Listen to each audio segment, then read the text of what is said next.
بسم اللہ الرحمن الرحیم۔ نظم کو پڑھنے سے پہلے ہم پڑھیں گے کہ نظم کیا ہوتی ہے، اس کے لغوی معنی کیا ہوتے ہیں، اصطلاحی معنی کیا ہوتے ہیں، نظم کی کتنی اقسام ہیں اور کس حیت میں لکھی جاتی ہے۔ نظم کے لغوی معنی ہے پرونا، جیسے لڑی میں موتی پرونا۔ شاعری کی اصطلاح میں نظم اشعار کے اس مجموعے کو کہتے ہیں جو کسی ایک خیال یا موضوع کے تحت لکھے گئے ہوں۔ اب لغوی معنی ہے لڑی میں پرونا، یعنی ترتیب سے شعر کو لکھنا اور ترتیب وار ایک ہی موضوع پر لکھا جائے تو وہ نظم ہوتی ہے، اور اگر موضوعات بدل جائیں ہر شعر کے بعد تو وہ کیا ہے، غزل ہے۔ شاعر اسی خیال یا موضوع کے مختلف پہلوؤں پر روشنی ڈالتا ہے۔ نظم کے اشعار کی تعداد متعین نہیں ہے۔ متعین کا مطلب ہوتا ہے مقرر نہیں ہے، یعنی کہ یہ جو ہے لاتعداد اشعار میں لکھی جاتی ہے نظم۔ یہ سینکڑوں کے حساب سے بھی اشعار نظم میں ہو سکتے ہیں۔ جیسے نعت ہے تو نعت کے جو ہیں اشعار ہر نعت کے مختلف ہوتے ہیں، لیکن موضوع ایک ہی ہوتا ہے، نبی صلی اللہ علیہ وآلہ وسلم کی تعریف۔ موضوعاتی لحاظ سے نظم کی کئی اقسام ہیں۔ موضوعاتی کا مطلب ہوتا ہے موضوع کے لحاظ سے، یعنی اپنے عنوان کے لحاظ سے اس کی کئی اقسام ہیں، جن میں حمد، نعت، مرثیہ، قصیدہ وغیرہ شامل ہے۔ حمد وہ نظم ہے جس میں اللہ تعالیٰ کی تعریف بیان کی جائے۔ نعت وہ نظم جس میں رسول پاک صلی اللہ علیہ وآلہ وسلم کی تعریف بیان کی جائے۔ مرثیہ وہ نظم جس میں کسی مرحوم کی تعریف بیان کی جائے، یعنی کہ اس کی تعریف میں، اس کی شان میں جو ہے شعر کہے جائیں۔ قصیدہ وہ نظم جس میں کسی بادشاہ کی یا کسی بڑے وزیر کی جو ہے تعریف بیان کی جائے۔ پہلے زمانے میں لوگ بادشاہ سے انعام حاصل کرنے کے لیے اس کے دربار میں اس کی شان میں شعر کہتے تھے۔ اس کے علاوہ بھی جو ہے نظم کی کئی اقسام ہیں، جیسے مثنوی ہے۔ مثنوی جو ہے لمبی چوڑی داستان ہوتی ہے، قصہ یا واقعہ جس کو شعر کی صورت میں بیان کیا جاتا ہے، یہ مافوق الفطرت ہوتی ہے۔ اور ہائیکو جو ہے جاپانی طرز کی نظم ہے جو 3 مصرعوں پر جو ہے لکھی جاتی ہے، 3 مصرعے ہوتے ہیں ہر بند میں، اور مناظر فطرت پر لکھی جاتی ہے۔ جاپانی طرز کی ہے، یعنی جاپان کے جو ادب ہے اس سے جو ہے اردو میں آئی ہے۔ نذیر اکبر آبادی نے شاعری میں نظم کو رواج دیا۔ بعد میں مولانا الطاف حسین حالی نے محمد حسین آزاد کے ساتھ مل کر نظم لکھنے کی تحریک چلائی۔ یہ تھی نظم کی اقسام۔ اور نظم کی جو حیت ہے یعنی اسٹرکچر ہے، اس کے لحاظ سے اس کی 3 اقسام ہیں، یعنی کہ ایک ہوتی ہے آزاد نظم، ایک ہے پابند نظم، ایک ہے نظم معرہ۔ آزاد نظم میں جو ہے قافیہ، ردیف، وزن اور بحر کی جو ہے پابندی نہیں ہوتی، اور جو نظم میں پابند نظم ہے اس میں قافیہ، ردیف، وزن اور بحر کی پابندی کی جاتی ہے، اور جو نظم معرہ ہے اس میں قافیہ اور ردیف کی پابندی تو جو ہے نہیں ہوتی، لیکن وزن اور بحر کی پابندی ہوتی ہے۔ یہ نظم کی اقسام ہے۔ اب جو حیت ہے یعنی کہ اس کی یہ اسٹرکچر تھی، اور اس کے علاوہ جو ہے اس کا جو لکھنے کا طریقہ ہے وہ مختلف ہے۔ وہ شعر کی صورت میں بھی لکھی جاتی ہے، وہ جو ہے مثلث کی صورت میں بھی لکھی جاتی ہے نظم، مربع، مخمس اور مسدس کی صورت میں۔ شعر کی صورت میں جو لکھی جاتی ہے اس میں 2 مصرعے ہوتے ہیں، اور نظم کا جو پہلا شعر ہوتا ہے اس کے دونوں مصرعے میں ہم قافیہ الفاظ ہوتے ہیں، ہم قافیہ اور ہم ردیف ہوتے ہیں، لیکن دوسرے شعر میں جو ہے دوسرے مصرعے میں قافیہ ہوتا ہے۔ نظم کے دوسرے شعر میں جو دوسرا مصرعہ ہوتا ہے اس میں کیا ہوتا ہے، قافیہ ہوتا ہے۔ پھر جو مثلث کی صورت میں لکھی جاتی ہے اس میں 3 اشعار ہوتے ہیں۔ جو مربع کی صورت میں لکھی جاتی ہے وہ اس میں جو ہے 4 اشعار ہوتے ہیں۔ مربع اور رباعی میں فرق ہے، رباعی اور مربع ایک نہیں ہے۔ رباعی بولتے ہیں 4 اشعار پر مشتمل نظم جو اپنے مکمل معنی اور مکمل مفہوم دے۔ 5ویں جو ہے مخمس، اس میں 5 اشعار ہوتے ہیں، اور جو مسدس ہے اس میں 6 اشعار پر مشتمل نظم لکھی جاتی ہے، یعنی 6 جو ہوتے ہیں اس میں مصرعے ہوتے ہیں، اور 6 مصرعوں والی جو نظم ہوتی ہے اسے مسدس کہتے ہیں۔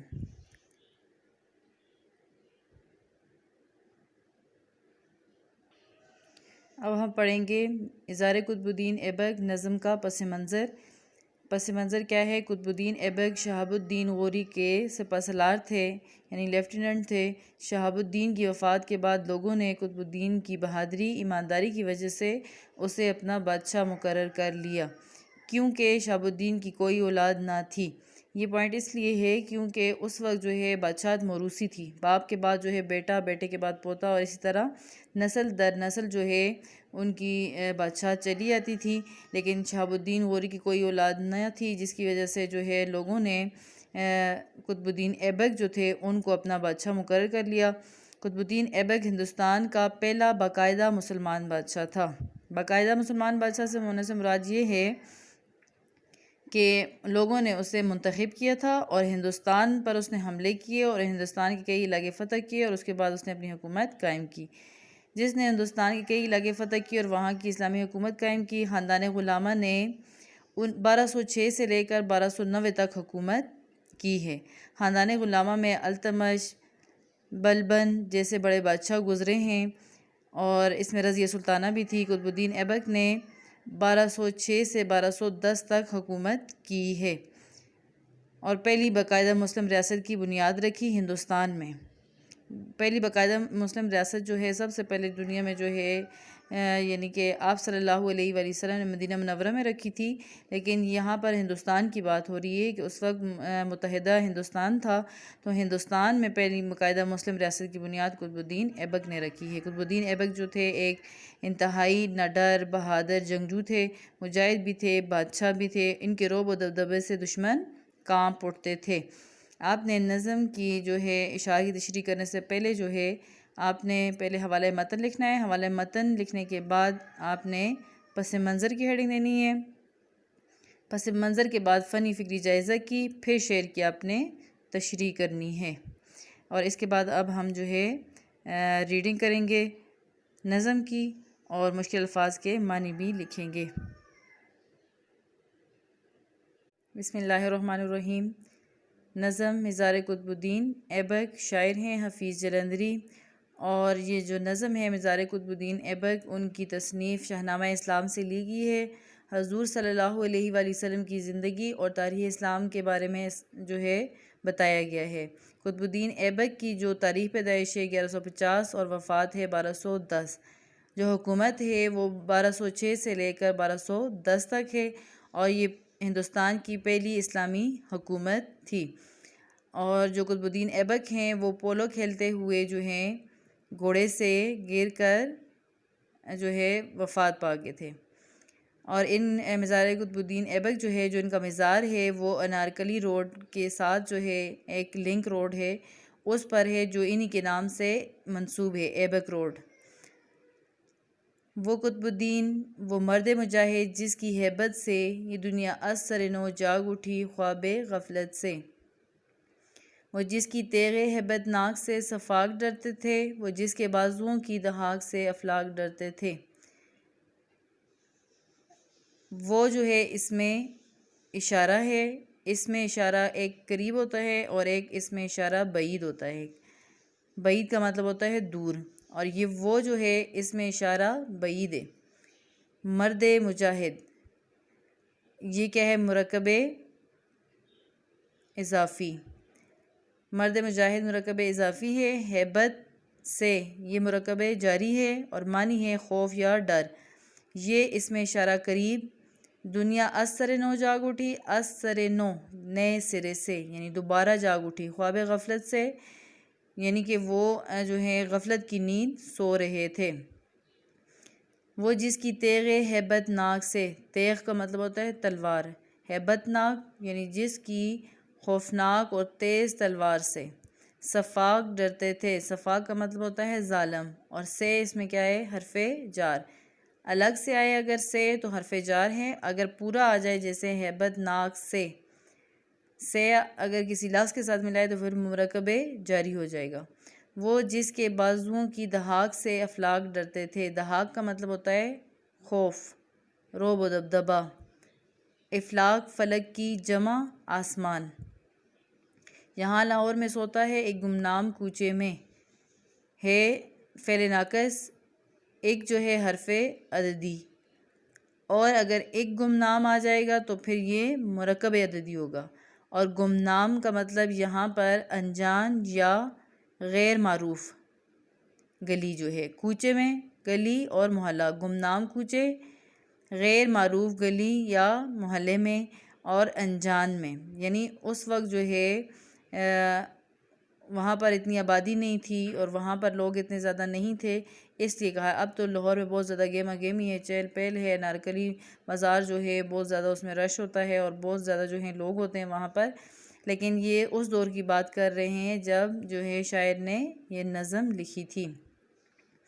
پڑی ہے یادگار دولت اسلام کوچے میں، ہے فعل ناقص یادگار دولت اسلام، یہ مرکب اضافی ہے، اور دولت اسلام اسلام کی دولت، اور مراد کیا ہے اس سے؟ قطب الدین ایبک۔ دولت اسلام کوچے میں، اب دولت اسلام جو ہے بطور استعارہ لفظ استعمال ہوا ہے۔ ایک تو ہم جو ہے تشبیہ دیتے ہیں، کسی چیز سے مشابہت دیتے ہیں، اور ایک ڈائریکٹ کسی کو کوئی نام دے دیتے ہیں، وہ کیا ہوتا ہے؟ استعارہ۔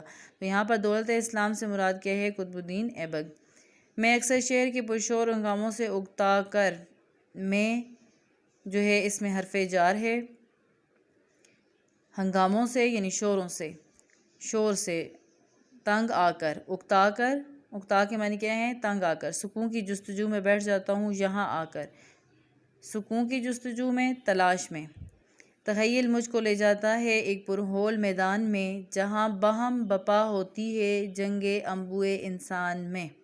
تخیل خیالات ہے فعل ناقص، ایک جو ہے حرف عدد، پرہول کا مطلب ہے خوفناک، دہشتناک، میدان میں مرکب جاری، جہاں باہم بپا ہوتی ہے، باہم کا مطلب ہوتا ہے ایک ساتھ، یکجا ہونا، اور بپا ہونا، بپا لفظ برپا ہے، یعنی کہ جہاں پر جنگ ہو رہی ہے، یہاں پر قائم، اس کے لفظی معنی قائم یا کھڑا ہے، لیکن یہاں پر جو ہے جنگ ہو رہی ہے۔ جنگ انبوئے انسان میں، لوگوں کا ہجوم ہے، انسانوں کی بھیڑ ہے۔